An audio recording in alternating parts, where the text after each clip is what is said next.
On a tous l'impression de savoir poser des questions, n'est-ce pas? Ça a l'air simple après tout. Mais et si nos questions les plus habituelles, celles qu'on pose tous les jours au bureau, nous empêchaient en fait de vraiment comprendre ce qui se passe? C'est une idée un peu contre-intuitive, hein. Aujourd'hui, on va plonger dans quelque chose de fascinant, le questionnement réflexif. C'est bien plus qu'une technique, c'est une manière de transformer nos expériences, même les plus anodines, en de vrais apprentissages. Ok, alors rentrons tout de suite dans le vif du sujet. Spontanément, quand on pose une question au travail, notre réflexe c'est quoi? C'est souvent d'évaluer, de juger, de trouver une cause, une explication et vite. Eh bien, le questionnement réflexif, lui, nous propose un virage à 180 degrés. C'est un changement total de posture. L'idée, ce n'est plus d'expliquer, mais de comprendre. Ce n'est plus de juger, mais d'interroger. Et au lieu de clore le débat avec une réponse toute faite, on ouvre un vrai espace pour réfléchir. Et là, on touche au cœur de la différence. Et attention, hein, il ne s'agit pas d'un simple petit réglage, non, c'est un changement de perspective complet. En gros, on va arrêter de ne regarder que l'action, le fameux faire, pour enfin s'intéresser au comprendre.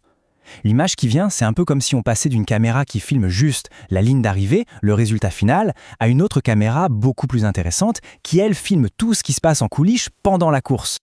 Voilà, c'est ça. C'est exactement ça la réflexivité. C'est l'art de déplacer le spot lumineux en quelque sorte. Au lieu de braquer le projecteur uniquement sur le résultat, paf, on éclaire tout le cheminement qui a permis d'y arriver. On arrête de prendre les choses pour acquises, pour des évidences, et on commence à les questionner. La question centrale, ce n'est plus « alors c'était bien ou pas », mais plutôt « mais au fait, comment on en est arrivé là ?» Bon, pour explorer cette idée en profondeur, on va faire quelque chose d'un peu original. On va enfiler, si l'on peut dire, 3 paires de lunettes différentes. Celles de 3 penseurs qui ont vraiment marqué le sujet et qui nous donnent des approches très complémentaires. On a Pierre Vermèche, Yves Clos et John Dewey. Chacun va nous donner une clé, une méthode bien à lui pour décortiquer une situation. Alors notre premier guide, c'est Pierre Vermersch. Son objectif, c'est quoi? C'est en quelque sorte de nous faire remonter le temps, de nous aider à rejouer le film exact de l'action, mais au ralenti. L'idée, c'est de revivre l'expérience à l'état brut, pur, avant que notre cerveau, qui est très malin pour ça, ne commence à réécrire l'histoire, à ajouter des justifications, des interprétations. Non, là, le but, c'est vraiment de capturer ce qui se passait dans la tête de la personne seconde après seconde. Et pour réussir ce petit miracle, Vermersch a une règle d'or. Une règle presque sacrée, vraiment. Il faut, et j'insiste, bannir la question « pourquoi ?». Je sais, ça paraît complètement fou, c'est la question qu'on pose tout le temps, mais c'est le point crucial de sa méthode. Pourquoi? Eh bien parce que le pourquoi déclenche immédiatement un réflexe de justification. La personne va se sentir obligée de construire un récit logique, une belle explication, et hop, on s'éloigne complètement de ce qu'elle a vraiment vécu sur le moment. Ok, pas de pourquoi. Mais alors, on demande quoi à la place? C'est une bonne question. Heureusement, Vermèche ne nous laisse pas sans rien. Il nous donne des outils très précis. Au lieu du pourquoi, on va utiliser des questions ouvertes qui portent sur l'action elle-même. Par exemple, comment est-ce que ça s'est passé concrètement? À ce moment-là, qu'est-ce qui était perçu? Une image, un son? Ou encore, à quoi l'attention était-elle portée? Sur quels détails précis? Vous voyez? Ces questions, elles forcent à mettre sur pause et à décrire le film de l'action, image par image. C'est du concret. Regardez cet exemple, il est parfait pour illustrer la méthode Vermersch. À ce moment précis, qu'est-ce qui a fait choisir cette action plutôt qu'une autre? La précision est quasi chirurgicale, vous entendez? À ce moment précis. On ne parle pas de l'action générale, non, on zoome sur l'instant T, le point de bascule. Et la question ne demande pas une justification, elle demande de décrire le déclic, le mécanisme de la décision. C'est là et seulement là qu'on commence vraiment à comprendre l'action de l'intérieur. Allez, on change de lunettes, on passe à notre deuxième penseur, Yves Clos. Et là, on change complètement de perspective. Si avec Vermersch, on faisait un zoom avant très très serré sur le vécu d'une personne, avec Clos, c'est l'inverse. On fait un zoom arrière. On dézoome pour voir le tableau d'ensemble, pour regarder l'activité avec toute sa complexité, ses tensions, ses contradictions. Son but à lui, c'est de mettre en lumière tout ce qui se joue autour et à l'intérieur de l'action. Pour Yves Clos, il faut être lucide. Le travail, ce n'est jamais un long fleuve tranquille. Il y a toujours un décalage entre la théorie, la procédure officielle, et la réalité du terrain. Entre ce qu'on aimerait faire idéalement et ce qu'on peut faire concrètement. Le questionnement de Clos, il sert justement à éclairer ces zones de friction. Et il y a une idée géniale chez lui, c'est le concept du possible empêché. C'est quoi? C'est tout ce qui aurait pu être fait, toutes les bonnes idées, les alternatives, qui n'ont pas pu voir le jour à cause des contraintes. Et en parlant de ça, l'expérience d'une seule personne devient tout à coup une ressource pour tout le collectif. Et cette question-là, elle est vraiment typique de l'approche de Clos. Écoutez bien sa puissance. Qu'est-ce qui a empêché d'agir comme on l'aurait voulu? C'est énorme la différence.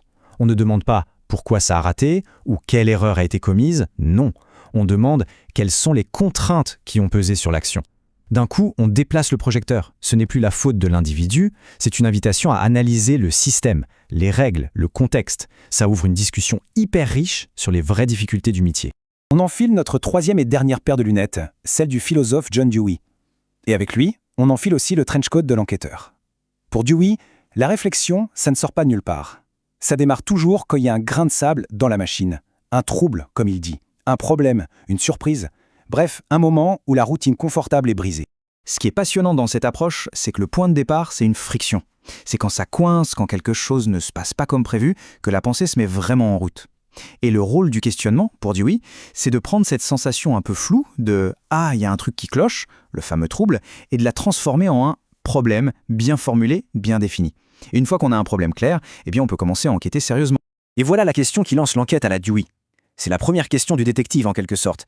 C'est une question de diagnostic. À quel moment a-t-on senti que quelque chose ne fonctionnait plus comme prévu? On cherche à identifier le point de rupture, le moment exact où le train a déraillé. Une fois qu'on a mis le doigt sur ce moment précis, alors là on peut commencer à tirer sur le fil, à remonter la chaîne des causes et des effets, et à transformer ce pépin en un véritable apprentissage. Bon, maintenant on a ces 3 super boîtes à outils. Vermeersch, Clos, Dewey. La tentation, c'est de se jeter dessus et de commencer à les utiliser partout, tout le temps.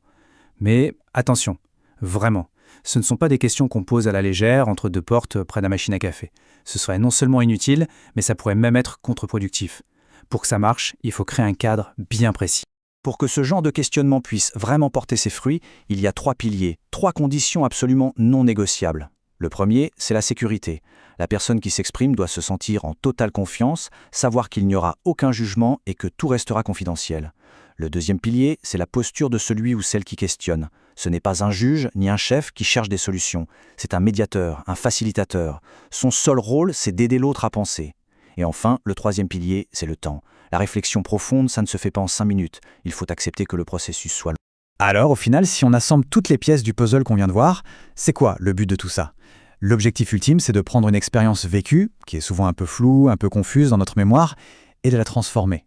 De la transformer en une connaissance claire, bien structurée, et surtout utile pour la suite. Faisons un petit récapitulatif pour que tout soit bien clair. On a nos 3 approches. D'un côté, Vermeersch. Son but, c'est d'accéder au film détaillé de l'action en demandant comment. Ensuite, on a Clos. Lui cherche à révéler les tensions et les possibilités cachées en mettant l'activité en dialogue. Et enfin, Dewey, avec lui, emmène l'enquête pour faire d'un simple trouble un véritable apprentissage. Ce sont 3 chemins différents, c'est vrai, mais ils mènent tous au même endroit, le développement de nos compétences. Et ça, c'est peut-être le message le plus important à retenir. Tout ce travail de questionnement, ce n'est pas juste pour le plaisir de regarder dans le rétroviseur, de faire une introspection un peu stérile sur ce qui s'est passé. Pas du tout. C'est un véritable investissement pour le futur. C'est parce qu'on prend le temps de comprendre en détail comment on a agi hier qu'on se donne les moyens d'être bien plus efficace demain. C'est une préparation active de l'avenir. Finalement, la conclusion de tout ça, c'est peut-être qu'il n'y a pas de conclusion. Et si l'objectif n'était pas de trouver la bonne réponse? Et si son véritable pouvoir était ailleurs? Peut-être dans sa capacité à ouvrir des portes qu'on croyait fermées, à nous montrer des options qu'on ne voyait même pas, et au fond, à simplement élargir le champ du pensable dans notre travail. C'est une réflexion qui mérite d'être poursuivie. Merci d'avoir suivi cette exploration.